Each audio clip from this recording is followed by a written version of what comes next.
Amalan Talks.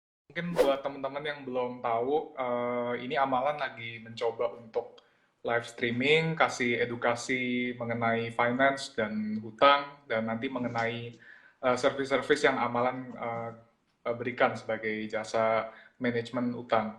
Nah, hari ini kita ada sama Pak Iwan. Pak Iwan ini adalah salah satu tokoh pasar modal Indonesia yang udah lama banget di Indonesia, terus pendiri reksadana syariah pertama juga, financial expert, dan juga tentunya senior advisor di Amalan. Halo Pak Iwan, apa kabar? Apa baik? Kabar Aduh, baik. Gavin, kamu jahat deh. Kenapa tuh Pak? Bilang bahwa aku sudah tua ya. Bener, aku emang Enggak, sudah umur 65, rambut sudah berkurang. Nggak usah dibilang tua-tua banget dong. enggak lah. Tapi apa namanya, advice atau education-nya berguna buat kita-kita nih Pak, yang masih muda-muda. Kayak Bang mau bilang, Iya, rasa nggak ada bohong. Kalau Om Iwan bilang, pengalaman nggak bisa bohong. pengalaman nggak bisa bohong. Iya, Pak. Asik. Ini aku mulai dari pertanyaan yang mungkin basic banget ya Pak. Mungkin orang-orang belum tahu mengenai apa sih itu hutang, dan sebenarnya berhutang itu baik atau buruk. Mungkin Pak Iwan boleh jelasin. Oke. Sebetulnya ya, kalau zaman orang tua saya zaman dulu, Iya, mereka bilang utang tuh jelek. oke. Zaman dulu. Mm-mm. Tapi zaman dulu, beli rumah tuh gampang. Zaman Di dulu. mana-mana ada. Zaman saya ingat banget tuh, saya dulu pertama kali mau punya rumah, itu Bintaro Jaya tuh baru mau dibangun. Oke, Baru Pak. mau dibangun tuh di Bintaro Jaya. Jadi saya dari kantor saya kan dulu di Wisma Metropolitan. Mm-mm. Saya suka naik mobil pas makan siang sama teman-teman ke arah Bintaro Jaya, ngeliatin tuh mulai bongkar tanah segala macam. Cita-cita kapan mau di sana. Mm-mm. Sekarang kalau Gavin mau cari rumah, Gavin seperti Iya, zaman dulu, aduh, Pak. bisa 1,5 jam dari Wisma Metropolitan. Pak sekarang. Udah beda gitu. Nah, akhirnya apa? Tahun 94 saya tuh jadi direktur di Bank Papan Sejahtera. Oke. Ya, waktu itu kita lihat kalau orang mau nabung buat punya rumah, ya, katakanlah sekarang rumahnya yang dia beli harganya 500 juta. Dia nabung, by the time dia dapat uang 500 juta, rumah itu udah harga 1 miliar. Ya. Oke. Jadi kayak kita lari ngejar kuda gitu. Ngejar kuda. Nggak kejar-kejar.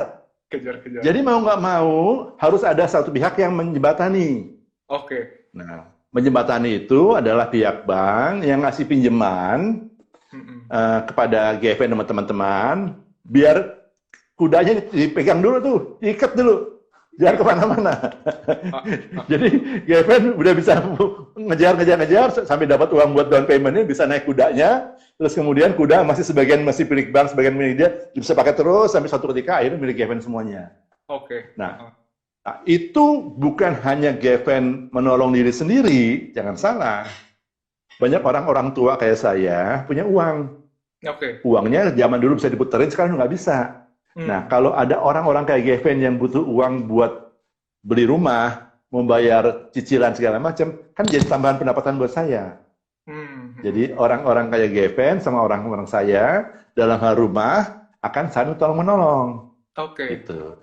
Jadi hutang di sini bukan hanya bagus buat si GFN dan teman-teman yang mau berhutang, Mm-mm. tapi juga bagus buat orang seperti saya yang punya uang, yang nyari tempat di mana bisa mendapat penghasilan tambahan, tapi uangnya kepakainya jelas, jadi barang Mm-mm. yang nilainya meningkat. Mm-mm. Jangan barang mobil yang nanti tahu-tahu rusak, ketabrakan, hancur, jangan gitu.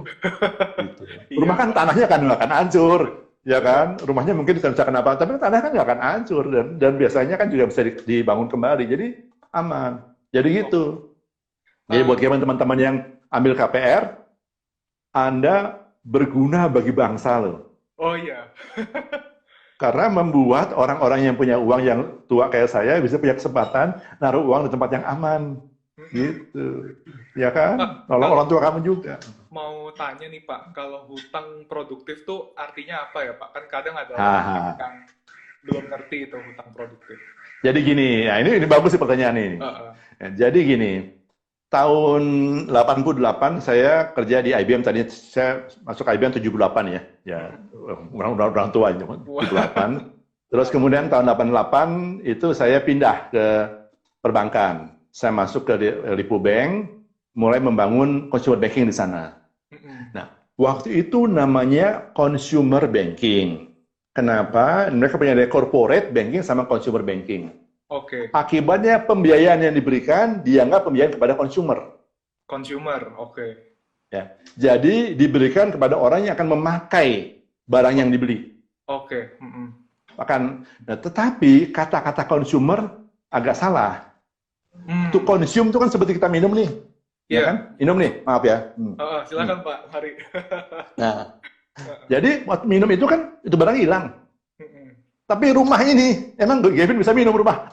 Dimakan gitu. Enggak kan, nggak hilang kan. Bahkan rumah makin besar, makin mahal. Gitu. Jadi istilah consumer banking nggak tepat sebetulnya. Nah, karena itu orang bikin. Pak. Ada pinjaman konsumsi sama pinjaman produktif. Produktif bukan artinya apa? Artinya uang yang dipinjam itu membeli barang yang akan meningkat nilainya. Makin bagus nilainya. Bukan yang dikonsum, bukan yang hilang. Bukan yang hilang. Ya, karena kan nggak mungkin bisa makan rumah juga, emang mobil bisa dimakan nggak bisa juga kan?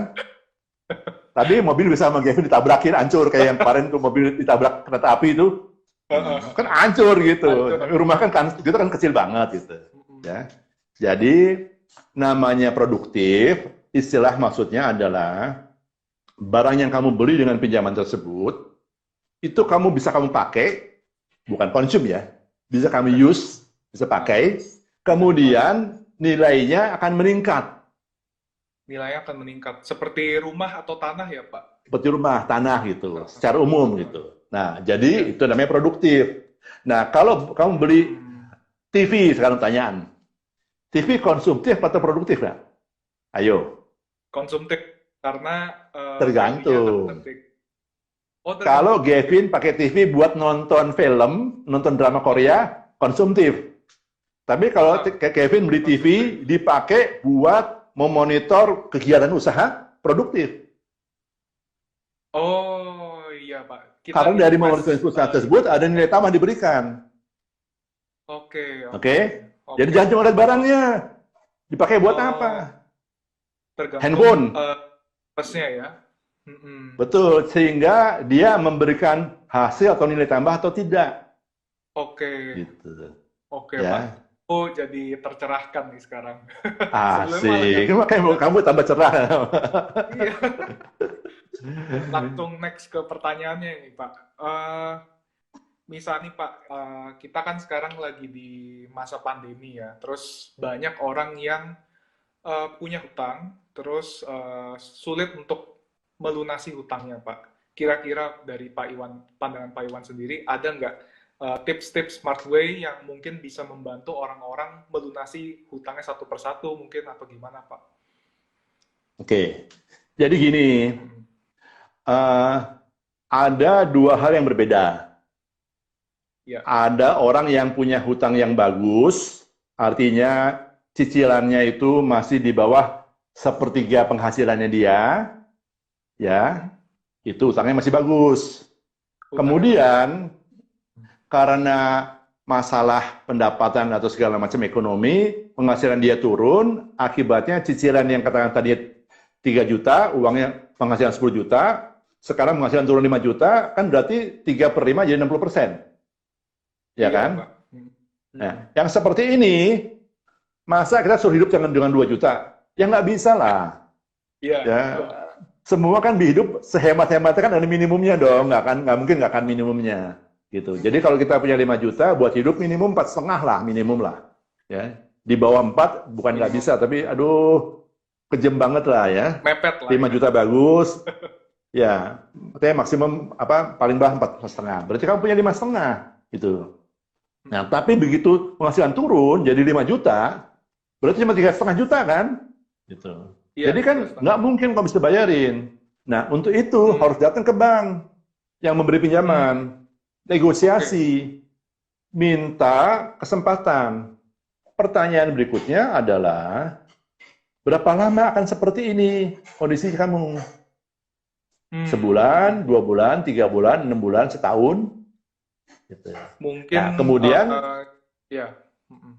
ya katakanlah setahun. Aku jauh setahun lah. Nah, pertanyaan berikutnya, Nah, kalau setahun seperti itu, kamu nggak bisa hidup, saya juga nggak bisa hidup dong, kata banknya kan.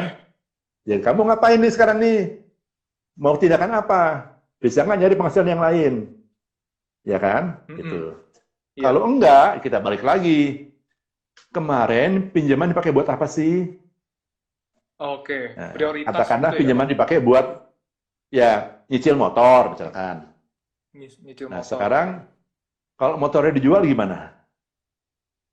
Ya Hmm. kan? Mm-mm. Karena kamu penghasilan segini, motor itu masih dipakai nggak buat mendapat penghasilan? Dampaknya berapa besar? Hmm. Kalau nggak terlalu besar, ya kita jual aja motornya, kita lunasin sebagian cicilannya. Hmm. Ya kan? Bisa gitu. Ya, Nah, bisa, Pak. jadi banyak cara kita sebut sebagai menata kembali hutang-hutang Anda. Menata Ya. hutang kembali. Jadi Ya. bukannya sekedar negosiasi, bukan. Nata kembali. 12 bulan ke depan, 24 bulan ke depan mau seperti apa hidupnya? Komitmen, Oke. jaga pengeluaran, punya usaha, ya. Setelah punya komitmen itu, kita hitungin. Jadi kayak financial planning kita buatin. Dari situ Mm-mm. kita bilang, wah kalau itu seperti ini situasinya, kita datang ke pihak bank. Mm-mm. Ini sebelum acara ini, saya ada satu kasus customer. Boleh, Pak. Dia punya penghasilan cukup bagus, ya. Terus kemudian dia juga karena penghasilan bagus, dia ambil pinjaman kartu kredit yang cukup besar. Iya. Tahu kalau itu jangan semacam ini. Nah, dia datang ke kita datang ke banknya, bank yang memberikan kartu kredit, sama memberikan KPR. Yes. Ternyata bank yang KPR nggak mau merubah. Kenapa? Selama ini bayar KPR-nya nggak pernah nunggak kok, dia bilang itu. Oke. Nah, di nasabah bilang, iya saya nggak pernah nunggak karena apa? Saya jaga banget kalau sampai rumah nunggak kan bahaya kalau masih disita gitu. Betul, betul, Tapi Pak. dia sudah bayar lebih dari 50% tuh rumahnya. Ya. Di rumah yang Oke. harganya 1 miliar, itu pinjaman dulu sekitar 600-700 juta, sekarang sudah tinggal 300-an. Artinya pada pinjaman kartu kreditnya nggak sampai 100 juta. Nah, kalau banknya mau naikin ke 500 juta atau 400 juta aja, udah lunas tuh yang kartu kreditnya. Banknya nggak mau. Oke. Datang ke kita. Kita bilang, oke, bos, mau kita bantuin? Oke, saya datang ke bank yang lain. Bank lain, lihat ini rumah sekarang nilainya apa sih 900 jutaan. Nah. Harga pasar harusnya 1,2. Oke, dia punya pinjaman cuma 350. Kita minta tambahin jadi 450. Mau nggak? Dia bilang, oh mau aja. Penghasilan dia berapa? Begini-gini. Oh bagus tuh, nggak sampai sepertiganya. Ya udah, deal, jalan. Aman. Oke. Kartu kredit dilunasin, dia sekarang nyicil ke bank lebih lama. Tapi rumahnya masih ada dipakai sama dia. Masih aman. Nah, gini-ginian ini kan si bank yang ngasih KPR tidak tahu urusan kartu kredit kan, karena kartunya cuma di bank yang lain. Belum lagi kartu kreditnya mungkin nggak cuma satu bank, mungkin ada 5 bank. Gitu. Nah, jadi dari pengalaman kita bisa lihat nih, cari mana yang kira-kira bisa diselenggarakan. Nah, GFN sama teman-teman kan belum pasti tahu semua kan. Betul, katakanlah GFN punya 3 kartu kredit. Belajar. Tapi cuma itu doang yang pernah dipakai kan, yang lain nggak tahu. Iya. Ya. Ada tuh kartu kredit yang cuma pakai internet doang bisa berubah ketagihan menjadi 60 bulan. Bisa 5 tahun. Bisa ada yang mau sekarang gitu. Semuanya dipermudah pakai Banyak gitu, tapi kan sekarang kita mikir yang mana yang diapain? Mana yang dilunasin, mana yang diperpanjang. Nah, itu kan harus ada ilmunya. Ilmu berdasarkan pengalaman. Nah, itu kita punya di amalan.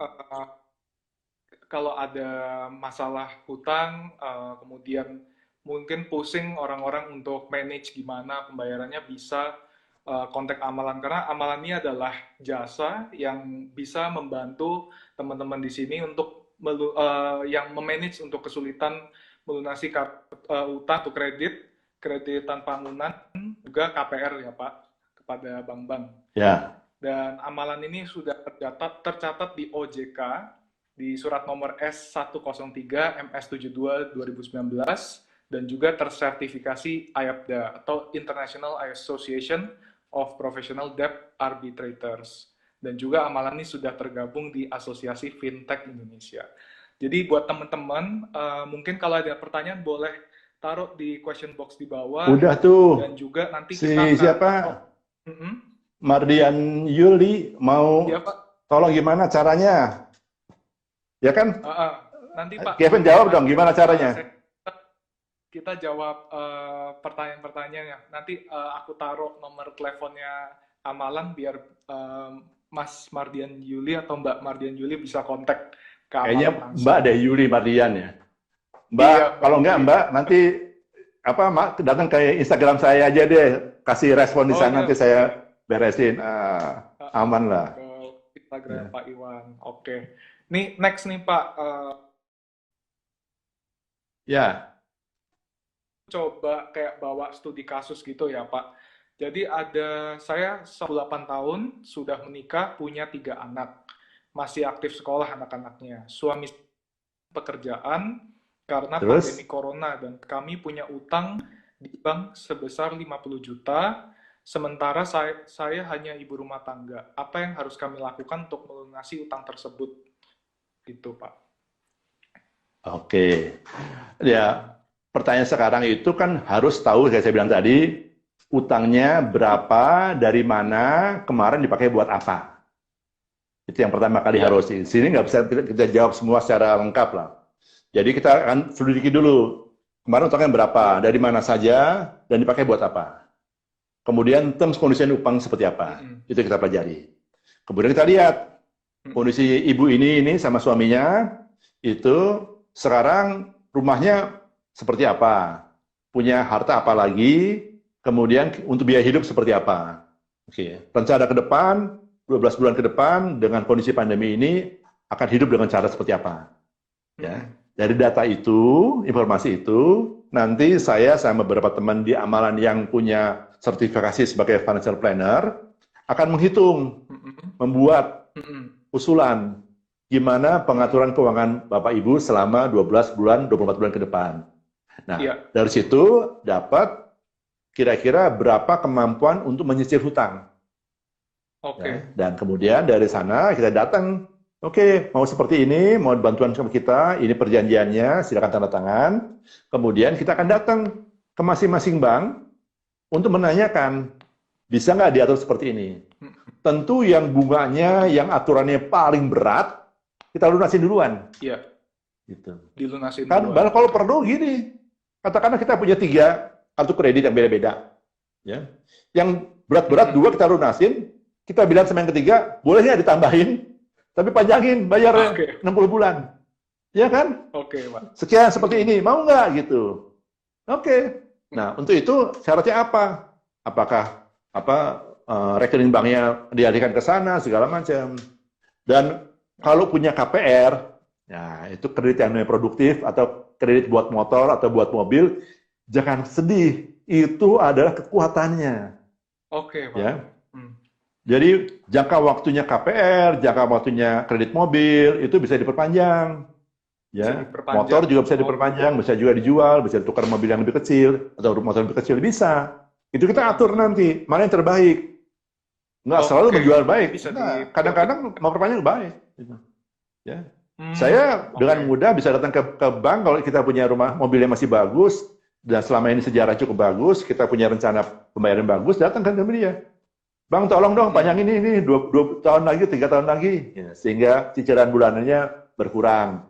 Atau kita bilang, Bang, 6 bulan pertama ini kita jangan nyicil dulu ya, bayar bunganya aja, pokoknya nanti belakangan ya, nanti sesudah itu kita bayar pokoknya.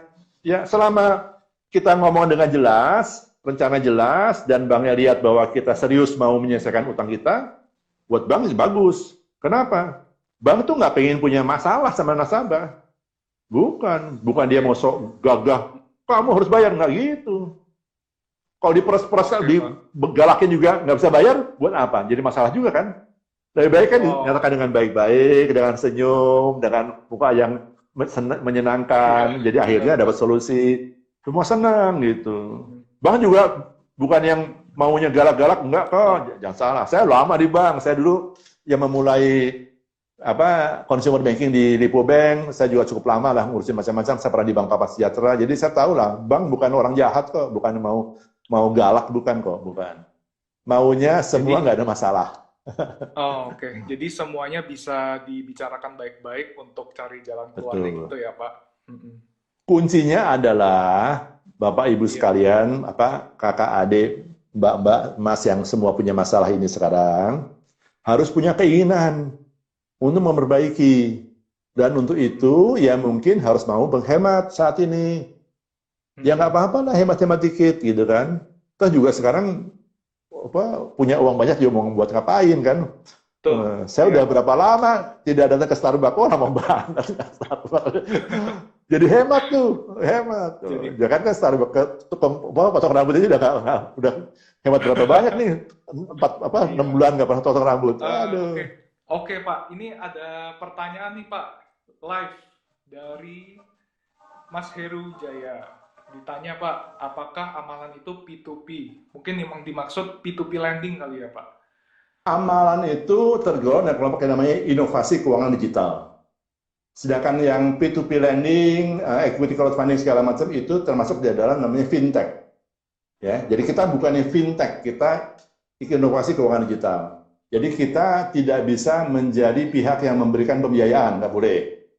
Kita tidak bisa jadi perantara pembiayaan, nggak boleh. Kita hanya boleh memberikan jasa, nasihat, ya, konsultasi, dan kemudian membantu untuk menghubungi pihak-pihak terkait. Jadi kita mewakili klien kita, dapat surat kuasa dari klien kita, dari tadi Mas Budi, Mas ya, Heru. dapat Mas Heru, oke, dari Mas Heru tadi dapat surat kuasa, nanti kita akan hubungin pihak-pihak yang terkait untuk bicara, nanyain mereka, ini situasi saya, Mas Heru, seperti ini, oke, kita punya usulan seperti ini, Bang, kamu mau nggak bantuin? Gitu. Nah, bisanya seperti apa? Kemudian kita atur. Oke, kalau begitu perlu uang berapa? Katakanlah butuh uang 10 juta, 15 juta. Oke. Saya bilang Mas Heru, kalau suruh nabung atau nyari uang sampai 15 juta, berapa lama nih bisanya? Misalkan gitu.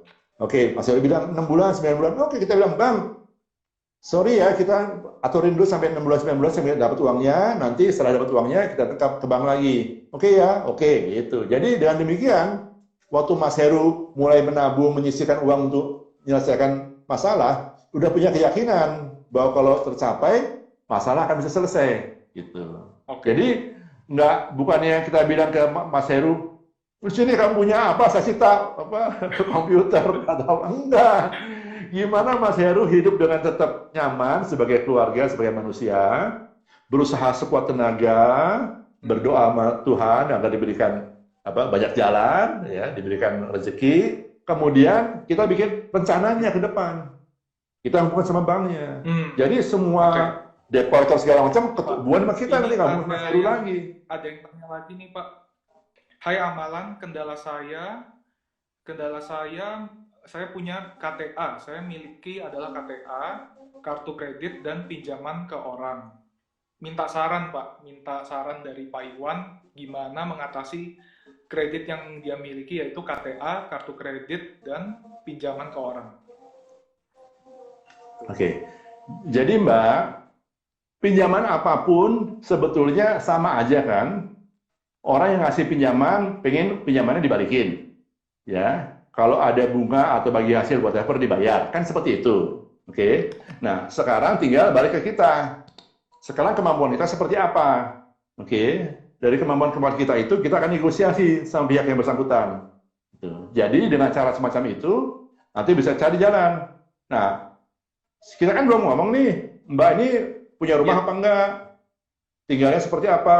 Punya mobil apa enggak? Hidupnya seperti apa? Itu harus diomongin dulu, dibahas. Sehingga dengan demikian, bisa lihat dari kehidupan Mbak, menyelesaikan si KTA, kartu kredit, sampai pinjaman persekolahan itu seperti apa, bisa dapat. Ini ada yang nanya Pak, dari namanya Asep Jumhari. Saya nunggak 4 bulan, cicilan 2 dan 3. Hutang saya 70 juta lagi. Saya sudah minta restrukturisasi tapi tidak di ACC. Kenapa?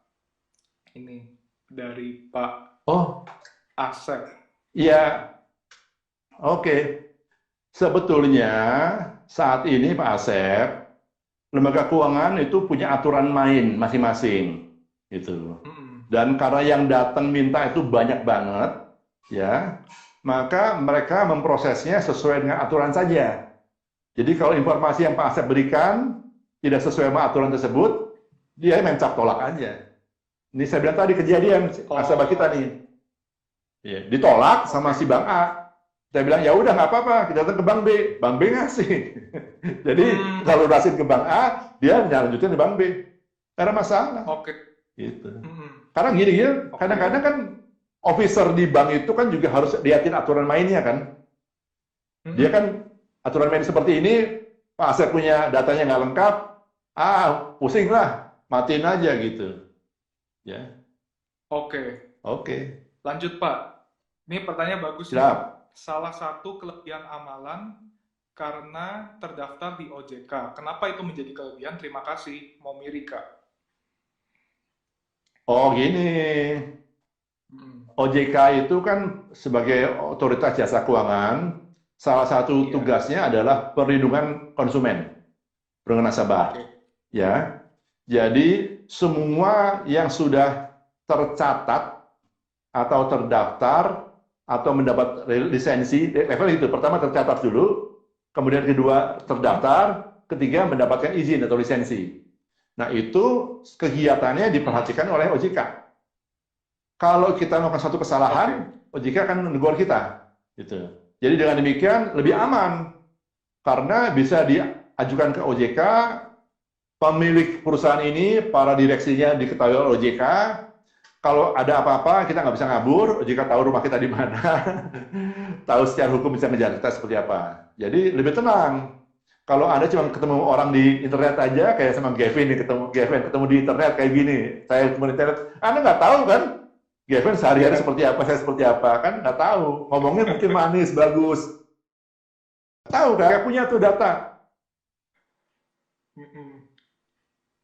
Saya seperti apa, Gavin seperti apa, Mas Yodi seperti apa, semua seperti apa. Ya, jadi lebih nyaman, lebih tenang lah. Oke. Oke. Apa artinya POJK No. 11 2020 jika dalam peraturan tersebut diisyaratkan mengacu kepada peraturan bank masing-masing sehingga terkesan suka-suka bank penyelenggara mau aturan OJK atau tidak? Boleh, Pak? Iya, gini ya, yang ngasih aturan kan bukan pemilik bank. Jadi kalau si banknya nggak mau, ya dalam hal semacam ini nggak bisa dipaksa. Karena hari ini bukan masalah prudensial daripada bank, bukan. Bank mau jalanin nggak jalanin, ya secara prudensialitas, kehati-hatian bank tetap tidak melanggar, gitu. Tapi kan kita bilang semua lembaga keuangan Indonesia di dunia ini harusnya memberi manfaat kepada masyarakat, harus bisa membantu masyarakat jika dibutuhkan. Jadi dihimbau oleh pemerintah. Nah, kalau kamu nggak mau membantu, kita nggak bisa marahin. Cuma lain kali kalau kamu minta bantuan sama kita juga nggak bantuin kamu juga, kan gitu. Jadi jangan salah, bukannya ini loh, apa namanya, kita nggak bisa maksa sebagai OJK, ya, nggak bisa maksa. Hanya pertanyaan berikutnya lagi, kalau kamu nggak mau bantuin nasabah, emang kamu pikir nasabah kamu akan setia sama kamu? Ya enggak lah. Ya kan, kalau kamu mau buat seenaknya hatinya aja, akhirnya nasabah dapat tempat yang lebih bagus, dia bilang kanan kiri, oh, jangan ke bank itu. Kenapa? Waktu zaman bagus-bagus mereka seneng. Di zaman jelek kita nggak diurusin gitu. Mending ke bank ini. Zaman jelek. Jadi namanya a friend in need is a friend indeed. Sama. A bank in need is a bank indeed. Gitu. Jadi kalau kamu dia nggak mau bantuin, ya biarin aja. Kita cari yang lain. Tenang aja. Banyak kok bank lain di dunia. Nggak usah khawatir. Ya. Ini kan bukan kayak menikah nih. Sekali menikah nggak boleh pisah. Bukan. Ini kan kita namanya berbisnis. Saling membantu. Bank butuh nasabah untuk meminjam uang, nasabah butuh bank. Dua-duanya butuh. Kalau nggak ada nasabah yang pakai uang bank untuk KPR, untuk kartu kredit, untuk KTA segala macam, bank juga gini juga, ya kan? Semua saling butuh, saling bantulah. Di dunia kan begitu hidupnya. Ya, tenang aja lah. Oke, kayaknya bentar lagi udah jam 12. Mungkin dari Pak Iwan ada yang pengen disampaikan terakhir buat teman-teman amalan di sini. Jadi gini ya, Mas Mbak, jangan berpendapat bahwa bank itu selalu curiga sama nasabah, enggak. Ya. Tapi kan kalau bank itu harus berhati-hati. Jadi ada ketentuan masalah kehati-hatian bank. Oke? Nah, karena itu ada persyaratan-persyaratan. Kalau persyaratan tidak terpenuhi, bank nggak bisa jalan. Nah, adanya amalan itu menjadi jembatan nih antara pihak bank dengan pihak nasabah. Kita coba melihat apa sih yang nasabah tidak bisa kerjakan menurut bank, kita carikan jalannya untuk menyelesaikannya. Sehingga semua nasabah yang punya itikat baik, punya niat baik, insya Allah ada jalannya. Dan bank itu di Indonesia kan nggak cuma satu, banyak. Bank pemerintah aja ada banyak, apalagi bank swasta, swasta nasional ada, swasta asing ada. Jadi tenang aja, ya. Kita ini punya pengalaman hubungan sama bank segala macam. Apalagi saya yang udah lebih tua, saya udah pernah jadi direktur sini, direktur utama sana segala macam. Jadi paling nggak orang-orang itu banyak yang bekas anak buah saya atau bekas murid saya, mahasiswa saya. Jadi waktu ngomong lebih gampang. Yang penting Mbak, Mas, Kak, D, Anda punya niat baik, Anda punya usaha yang sungguh-sungguh, dan mau menjelaskan dengan cukup rinci kepada kita, hingga insya Allah kita carikan jalannya. Ya, bersama kita bisa, nggak usah khawatir. Oh, nggak usah khawatir. Pokoknya semua ada jalannya asal bisa dibicarakan baik-baik. Tuh. Baik. Oke guys, kira-kira sampai sini dulu. Jangan lupa nanti hari Jumat rencananya kita akan live lagi, dan mungkin boleh simpen pertanyaannya nanti tanya pas live di hari Jumat tuh sama Kirim aja ke Instagram. Ke Instagramnya Amalan. Kirim ke sana pertanyaannya ya. Kirim ke sana aja. Oke, thank you Pak Iwan. Oke, sama-sama, Kevin. Lagi lah. Ya. Yeah.